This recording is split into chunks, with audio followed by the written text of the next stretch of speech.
ፌቨን ዛሬ ለምን ከፊቴ ቆመች? ለምን እንደ ባዳ ከበሬ መሃል ቆመች? ውስጥ ገብታ ለምን የህይወቴ አጋር ሆና የቤቴ አድማቂ ሆና ለምን ለምን ለምን? ፌቨን ክፍል 2 ክፍል 1ን ካላዳመጣችሁት ተመልሳችሁ ክፍል 1ን አዳምጡት። ዩቲዩብን ሰብስክራይብ እያደረጋችሁ መሆኑን አትዘንጉ። ቆንጆ ታሪኮች በሳምንት 2 ጊዜ ከመጽሐፍም ከህይወት ኤክስፒሪየንስም የተመረጡ ታሪኮች ወደ እናንተ ይደርሱበታል። ሰብስክራይብ እያደረጋችሁ አይደለም? ሰብስክራይብ አድርጉ። አብዛኞቻችሁ ሰብስክራይብ ሳታደርጉ ነው የምትመለከቱት። ለኛ ሞራልን ብርታትም እንዲሆነን ሰብስክራይብ ማድረጋችሁን አትዘንጉ። ፌቨን ክፍል 2 እነሆ። ካፌ ውስጥ ተቀምጠን የባጥ የቆጡን ካወራንበት ማግስት ጀምሮ በስልክ ከሷ ጋር እየተደዋወሉ ሌሊቱን ማንጋት፣ በአካል እየተገናኙ ቡና እየጠጡ መዋል የህይወቴ አንድ አካል ሆነ። ጠዋት ስነሳ ከፌቨን ጋር ምን እንደማድረግ ቅድመ እቅዴ ነው። ማታ ስተኛም ከፌቨን ጋር ስለማወራቸውና ስላወራቸው ወሬዎች ሳስብ ነው። በቃ ፌቨን የህይወቴ አንድ አካል፣ እጄ ምን እንደሚያደርግ እንደማቀው ሁሉ ፌቨን በህይወቴ ውስጥ ምን እንደሆነች እስከማውቅ ድረስ የህይወቴ ዋነኛ አጋር ሆና ከረመች። ግን ዘግይቶ አንድ ብዙ ፈተና የሆነ ጥያቄ ወደ ህይወቴ መጣ። ይሄ ጥያቄ ምንድን ነው? ፌቨን በህይወቴ ካየኋቸው ሁሉ ለየት የሚያደርጋት ነገር ለህይወት ያላት አመለካከት፣ ለህይወት ያላት አራዳድ፣ ለህይወት ያላት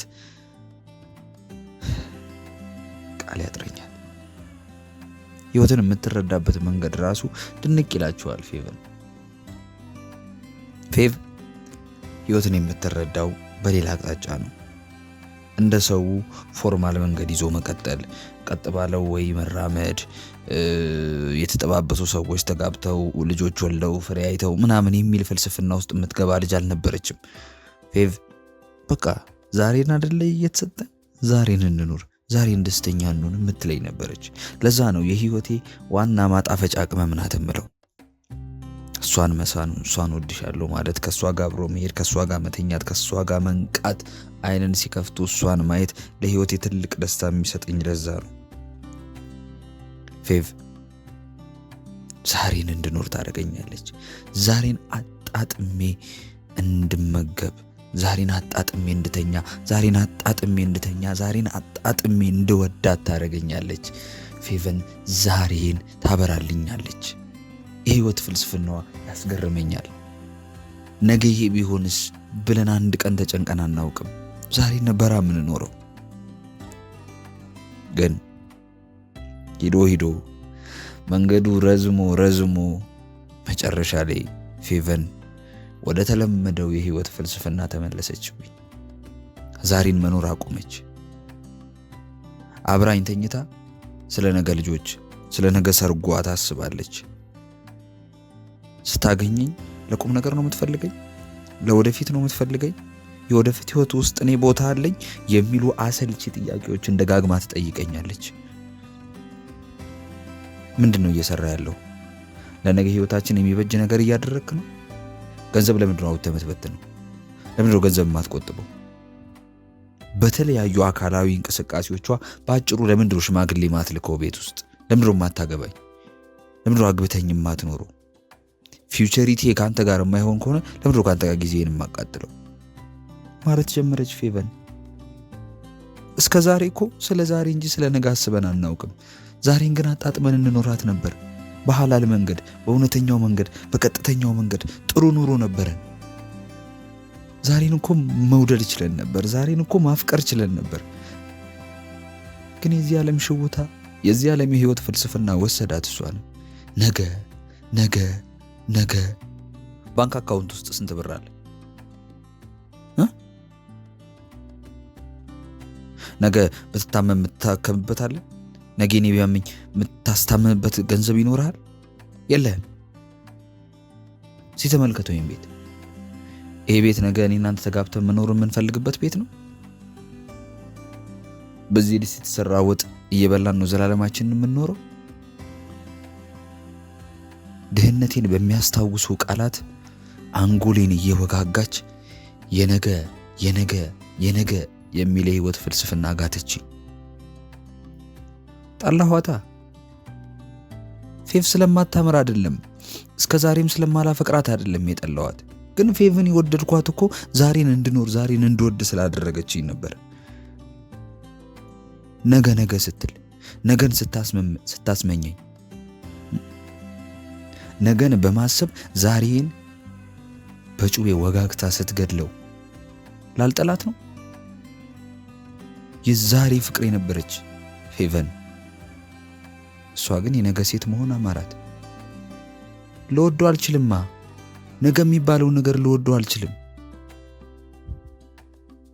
ኃላፊነት የጎደለ ኃላፊነት የማይሰማህ ምናምን ልትሉኝ ትችላላችሁ። ሴት ልጅ እድሜዋን በልተ ምናምን ልትሉኝ ትችላላችሁ።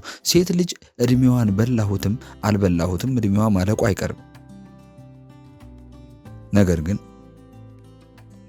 ኃላፊነት የሚሰማኝ ሰው ስላልሆንኩ ሳይሆን የነገ ምኞቷን አሳኪ ሰው ሆኜ ስላልተገኘው ነው። እኔ ግን ከሷ ነገዬን ሳይሆን ዛሬን አብልጬ ወደው ነበር። ዛሬን አጣጥሜ ስኖር፣ አጣጥሜ ስሰራ፣ በስራዎቼ ውስጥ እሷን ሳስብ፣ በህይወቴ ውስጥ እሷን ሳስብ ነገ ያማረ መሆኑ ይቀራል? አይቀርም ነበር።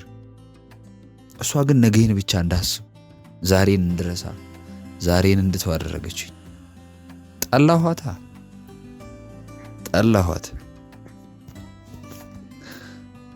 ከብዙ ጊዜ በኋላ በሚያስደንቅ ሁኔታ እነሆ ዛሬ በሬ ላይ ቆማለች። ምን ፈለግሽ አልኳት። ፍቅር አለች። ነገን ተመኝታ ዛሬ ላይ ረግጣ ሄዶቹን ፍቅር ፍለጋ መጣች። አገባሽ? አዎ አግብቻለሁ። 2 ቆንጆ ልጆችም ወለድኩ። እና ከዚህ በኋላ ምን ፈልገሽ መጣሽ? ፍቅር።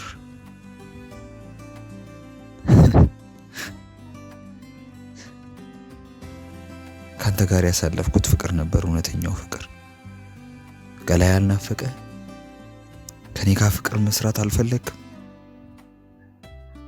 በስሱ እየተጠጋች አንገቴን እየዳበሰች ትንፋሾቿን የአፍና የአፍንጫዬ ቀዳዳዎች ላይ በረጅሙ እየለቀቀች ቀረበችኝ። ውድ ሀብታም ሽቶ ተቀብታለች። ውድ ጸጉር አርጋለች። በሜካፕ ተብለጭልጫለች። ሊፕስቲኳ ያበራል። ጠረኗ የወሲብ ስሜቴን ይቀሰቅሰዋል። ግን እንደዚህም ሆኖ ፌቭ ዛሬ አታምርም። ፌቭ ዛሬ አትስበኝም። ፌቭ ዛሬ አታጓጓኝም። ረግጣ የሄደችውን ፍቅር ዛሬ ፈልጋው ብትመጣም የነገ ህይወቷ የበለጠ ስለሚያሳስባት ተመልሳ መሄዱ አይቀርም። ውጪ! በሩን ዘጋሁባት።